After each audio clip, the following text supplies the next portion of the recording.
Bonjour à tous, donc aujourd'hui on va parler des itérations avec Python. C'est parti. Alors c'est un sujet sur lequel on va rester simplement une seule vidéo parce que c'est quelque chose qui est relativement simple ou qui peut être confus, ça dépend de votre logique on va dire. Donc en gros ici, il faut qu'on comprenne deux principes. Il faut qu'on sache ce qu'est un itérateur et ce qu'est un itérable. Alors ce sont deux principes qui sont différents mais qui sont similaires, on va dire. Donc, en gros, un itérateur, c'est un objet, donc ça peut être n'importe quoi, ça peut être une liste, ça peut être un tuple, peu importe. Donc, sur lequel on peut itérer. Donc, on peut penser à itérer, donc, par exemple, sur une boucle. Hein. Donc, lorsque vous faites une boucle for, et vous faites for num in list, donc on va récupérer tous les éléments d'une liste, eh bien, ça va nous permettre justement de afficher ces différentes valeurs. Sauf qu'ici, en gros, ce qu'on va faire, c'est qu'on va recréer, en gros, hein, on va pas exactement le recréer, mais on va plus ou moins recréer une boucle le for. D'accord? Donc je vais vous montrer comment ça fonctionne grâce aux itérateurs. Donc, en gros, l'objet que nous recevons ici sur lequel on peut itérer, il va en fait renvoyer des données. Donc qui renvoie des données, mais un élément à la fois. D'accord? Et donc pour renvoyer tous les éléments ou un élément à la fois, on va utiliser une fonction qui s'appelle next. D'accord? Donc, ensuite, itérable, c'est donc un objet qui renvoie un itérateur. Et pour renvoyer cet itérateur, nous utilisons la fonction qui s'appelle iter. D'accord? Bon, très simple avec un exemple, vous allez voir que ça va être plus compréhensible.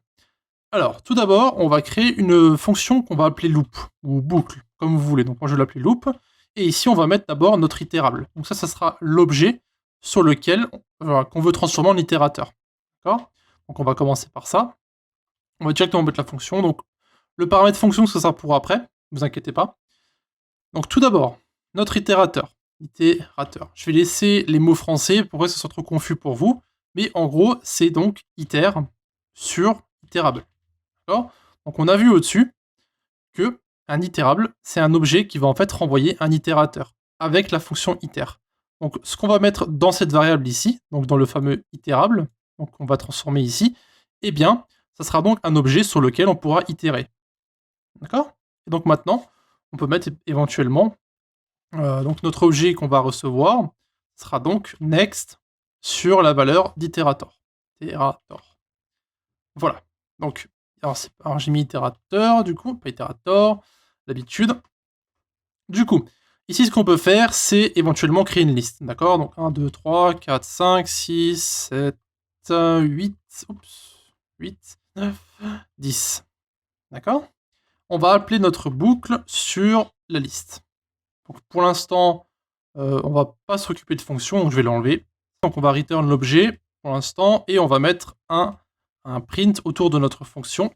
Voilà. Donc ici, ce qui va se passer, c'est qu'en fait, on va renvoyer notre objet, mais le problème, c'est que il va renvoyer qu'un seul élément. D'accord?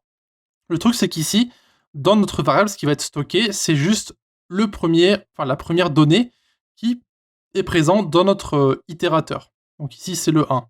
Donc en fait, ce qu'on va devoir faire, c'est appeler plusieurs fois la fonction next jusqu'au moment où notre itérateur sera terminé. Donc pour faire ça, vous allez voir, ça va être très simple.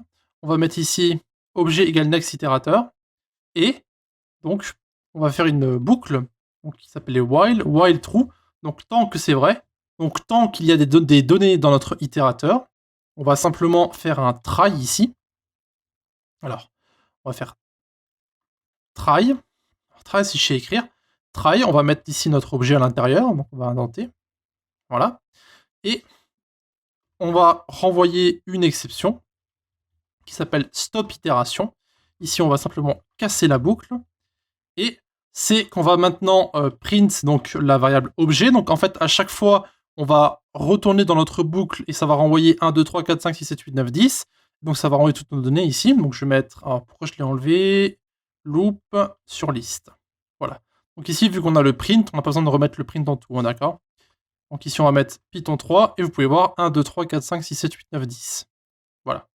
Maintenant, si on enlève ça, le except, ce qui va se passer, c'est quand on va en fait arriver à la fin de la boucle, il va en fait ici renvoyer une erreur, comme quoi la boucle est terminée, sauf qu'ici, on n'a pas mis d'exception justement pour récupérer cette erreur et pour s'en occuper. Donc ici, on met except stop itération, donc on casse la boucle, donc pour qu'ensuite, lorsqu'on arrive à 10, eh bien, il n'y a plus rien qui s'affiche.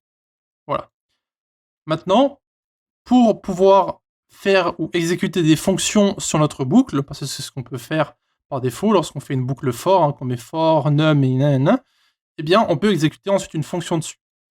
Alors ici, ce qu'on peut faire, c'est par exemple else. On va mettre ici function sur objet. D'accord? On peut enlever ça du coup. Ici, on met un deuxième paramètre qu'on va appeler fonction. D'accord?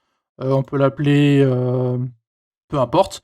Donc ici, en fait, ce qu'on va faire, c'est qu'on va créer une fonction. Donc par exemple, si on veut calculer le cube de tous nos différents chiffres et nombres ici, on met cube de x, on met print x fois x fois x. Donc le cube, c'est x fois x fois x. Donc par exemple, 2, c'est 2 fois 2 fois 2, ce qui fait 8. Et bien ici, on peut simplement renvoyer dans notre loop ici, la fonction cube, comme ceci. Et donc ce qui va se passer, c'est qu'on va itérer dans notre boucle. Donc on va aller une fois, on va récupérer la donnée. Le except ici ne s'exécute pas tant que notre boucle n'est pas finie. Et ensuite, on utilise la fonction donc qui est spécifiée dans nos paramètres. Donc ici, c'est la fonction cube.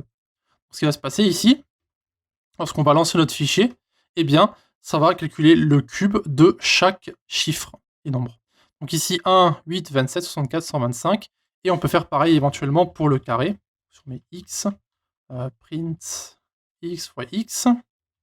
Voilà, et ici, au lieu de mettre cube, on met carré. Eh bien, ça va exécuter le carré sur chaque chiffre et nombre. Donc 1, 4, 9, 16, 25, 36, 40.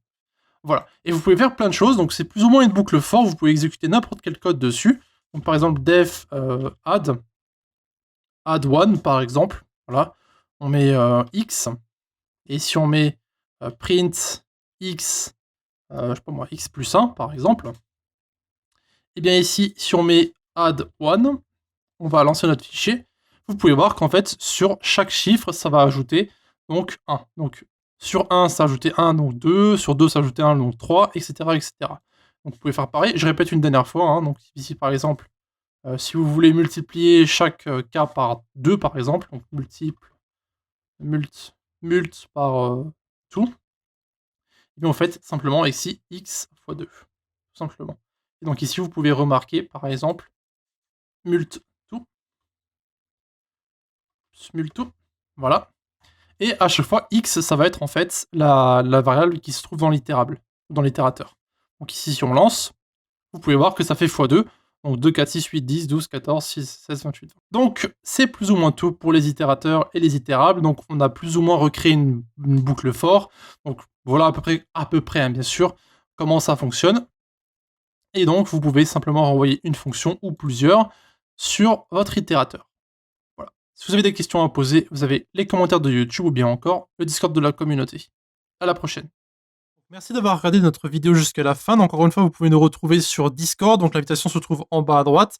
Et aussi un grand merci à nos Patreons qui nous suivent pour le moment, donc qui se trouvent en bas à gauche. Si vous désirez avoir plus d'informations sur Patreon, allez simplement dans la description et retrouvez-nous directement sur le site.